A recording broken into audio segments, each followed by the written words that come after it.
What's going on, everybody? Katie here, and welcome back to the 27th official episode of the King Darius Experience. Today, our awakening and empowering is coming by way of learning how to turn our variables into strengths that we have. So before we hop into this episode, this next 60 seconds, you're going to hear a quick word from our sponsor, which is Dish Out. This is a platform that the team and I created to help creators communicate more effectively. So if you don't want to hear it, skip ahead 60 seconds, regardless of where you're listening to this. But if you are a communicator, writer, speaker, blogger, podcaster, what have you, go ahead and listen to this because this is for you. This is your podcast without Dish Out. And this is your podcast with Dish Out. Let me explain. We all know that content is important. In fact, a lot of people say content is king. However, if nobody sees it, it's like it literally doesn't exist. That's why at Dish Out, we believe that context and distribution reigns over content itself. You have to have context for the individual platforms that you're posting on so you can gain traction without being disruptive. And you have to have the ability to distribute multiple forms of media for every one episode that you drop. Now, I'm not gonna lie, you could go out, hire an audio engineer, a designer, and probably a video editor and get by. But most people don't have the time, money, and resources to do that, let alone the complete understanding to lead those efforts effectively and gain the results that you want to get for your podcast, your content, and your brand. You could also use some of these software services out here that audio generate some of this content for you. However, what ends up happening is you start losing the sharp edge and the unique proposition for your individual brand voice, and that's also not effective. Or you could go with Dish Out. You can immediately upload your upcoming content projects, have a dedicated media specialist, clear communication, 24-hour turnaround time, unique source files that belong to your brand, and no contract, and you can cancel any time. I'm so excited for the creations you have coming forth, and even more excited that you chose to join the Dish Out creator team. See you soon.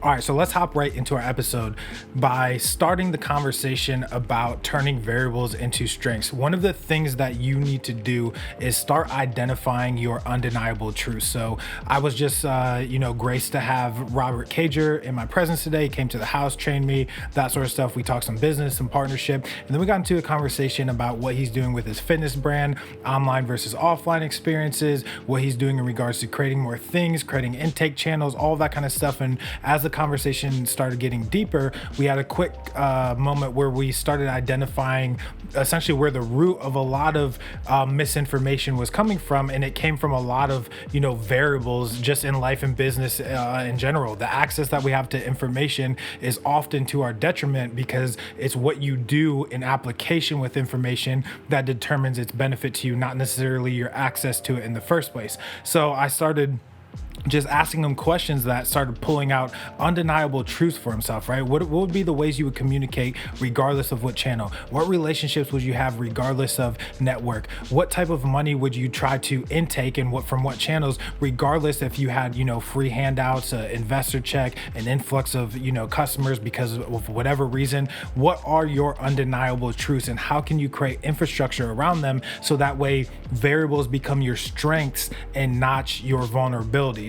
So variables become vulnerabilities when you don't pre-think through them, or you don't have a way to have solidarity, have autonomy, and have infrastructure with the absence of variables. If the absence of a variable changes or alters the core infrastructure or foundation of your business, you were leaning too hard on that variable in the first place. It is a crutch for you. It's a crutch for your relationships, a crutch for your personal life. It's a crutch for your business life. If whatever that variable is, that thing, that person, that relationship becomes something that you lean on so hard that in its absence, things would massively change for your life or for your business. Now, obviously, we all have relationships, we all have things that are needs of ours, but there are certain things that we deem as necessary that are actually not necessary and not beneficial to us overall. So one of the things that you can do is start identifying the things that you are for no matter what. One of the things that we've been taught systematically through the society, even through our upbringings and our different cultures, backgrounds, etc., is that we need to know the things that we're just not okay with, that we don't stand for, the things that we're against, the relationships we're not willing to have, the things we're not willing to say, the things we won't spend our money on, the places that we won't go. And very seldom do people have the awareness or self-realization to identify the things that they're actually for, that they would do regardless of variables that are added to their life. So one of the best ways that you can turn variables into strengths is actually knowing what you're for, and then making sure you have infrastructure around that and foundationally hold on to that regardless of what things are shifting, ebbing and flowing, and what winds are blowing around you. And a beautiful result of this is you can't multiply time, but you can accomplish more things with your time. And one of the things that knowing how to turn variables into strengths does for, let's say, your content, for example, is it starts turning your content into doctrine, your message into doctrine, right? It's one thing to do content. It's one thing to do social media. It's one thing to have conversations, and all of this is content, right? They're just different channels and different mediums. It's one thing to have environments and atmospheres of content. It's another thing to create doctrine or ways that people do things or think about things. So one of the things that turning variables into strengths and knowing what you are for does is you begin to framework and blueprint, right? Bullet list out, design, infuse into all of your content, your website, your messaging, your conversations, your correspondence.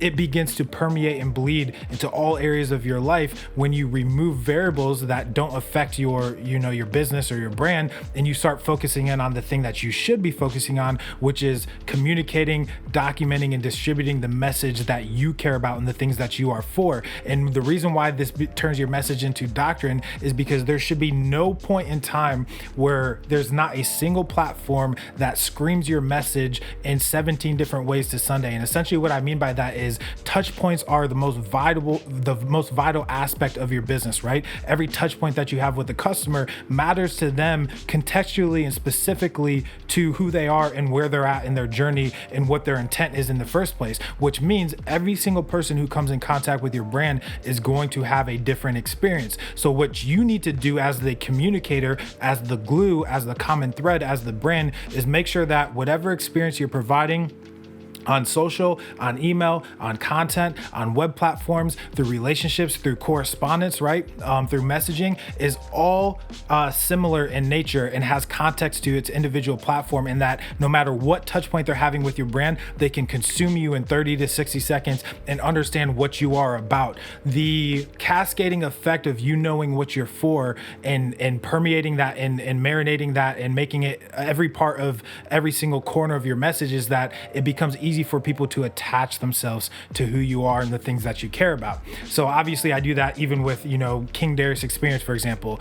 Now it's kind of funny to me. And I don't understand why people don't truly get this, but I hardly started a content cadence, if you will, less than a month and a half ago. I think I had like 3.5 or 4,500. I don't even know if that's the proper way to say it, but I had like 350 or 450, followers on Instagram, no YouTube presence. TikTok was kind of popping or whatever, because I'd been spending time, but I wasn't posting any type of content that had relevance to anything, business, media, or anything of that nature professionally. It was mostly just entertainment type of content or escapism type content.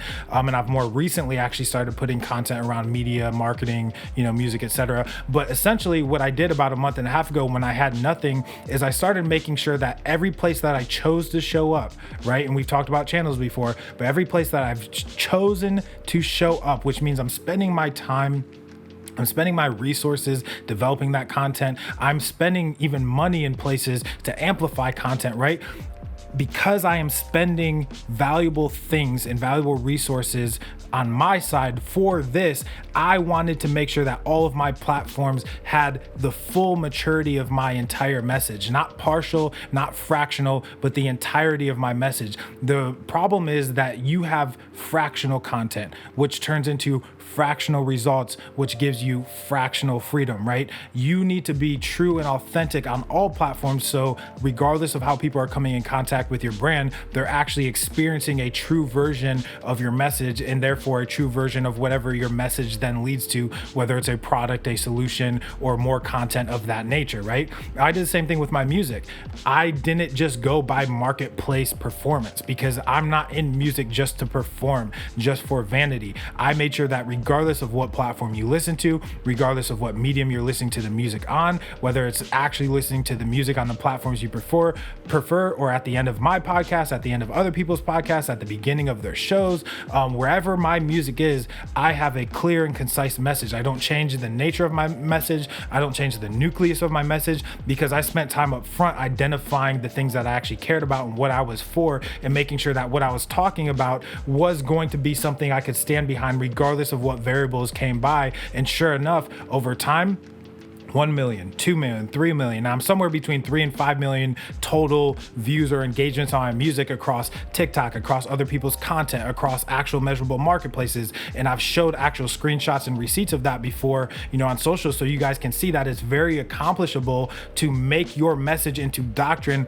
as long as you are the common thread and you are consistent in your authority in the places that you're, distributing your content. So overall, what this kind of does, turning your variables into strengths, is it starts to highlight and identify areas in your own life, and then what you're doing for other people too, where you can start becoming a solutionist, right? And it's really interesting. So if you go to sacredmediahouse.com, and this has nothing to do with selling services or anything like that, but if you go to sacredmediahouse.com, which is the agency that I run, there's a page on that website where I think it's titled Our Philosophy, right? And essentially it's sacred marketing, and it walks through the acronyms of sacred marketing and how you can essentially become a sacred entrepreneur, a sacred marketer, if you will, by using sacred marketing, by creating solutions, acquiring attention, converting that attention, getting a return, on your investment, essentially by, retaining people, engaging with people before and after the sell, and then discovering new ways to serve people that you already have, or discover new ways to acquire new people, right? That's the acronym of sacred, with, individual complexities and details under it. But one of the things that turning your variables into strengths allows you to do is that first step in sacred marketing, which is become an accurate solutionist, right? A lot of times people don't know how to create solutions, first of all, because they don't know how to make decisions, but they don't know how to create solutions because they aren't going to the source, right? They aren't going to the actual place where the derivative of a opportunity, a pain point, or some type of awareness exists. And then therefore, because they aren't going to the source, they can't sense the empathy, they can't sense the individuality, they can't sense the intricacy of those problems or those pain points, right? Because you have to not only identify who your people are, what the source is, but you have to understand the actual emotional attributes of what they're seeing, thinking, feeling, and doing. That's true definition of having empathy for the end user, for your customers, for your audiences, etc. And then comes out your ability to create solutions once you've identified the source, and then you've created infrastructure around what they are sensing, what they are feeling, thinking, seeing, and doing. So that is what it looks like to turn your variables into strengths. When you're first identifying your truths and knowing what you are for, then you're allowing that to be a way that you use repetition to make your message or turn your message into doctrine. And then you're allowing the permeation of your doctrine and your message to be what bursts, or the fertile soil that bursts all of the solutions that come forth that benefit you, that benefit the people that you love in your immediate circle, as well as benefit the people that you're trying to serve or trying to communicate to. And this is why I think that a lot of people take other people's stances, or what I deem as for creators is you become a curator instead of a creator. So a lot of people create other people's stuff or regurgitate their things and share other people's thoughts, ideas, solutions, content, instead of being an original creator themselves. And this breeds a lot of contempt. It breeds a lot of resentment. It breeds a lot of confusion around the things that you are thinking that you care about or you're trying to create or present, because they're not originated by you. You haven't gone through the process of identifying your truths and what you are for. You haven't gone through the process of repetition to turn your message and the things you care about into doctrine, so like-minded people can actually find that and attach themselves to it. And therefore the solutions or the ideas and stances that you are taking don't have as much traction or don't have enough sustenance on the tip of what they are, because they aren't deriving from the correct places. So hopefully this awakens and empowers you to to learn that variables aren't to your detriment, right? Variables don't have to be holes in what you're doing. Variables can actually be strengths and push you forward and gain more traction on the things that you care about. And if that helps you, go ahead and share it. Ask questions on social media at Hail King Darius on all platforms. And other than that, we'll see you in the next episode of the King Darius Experience.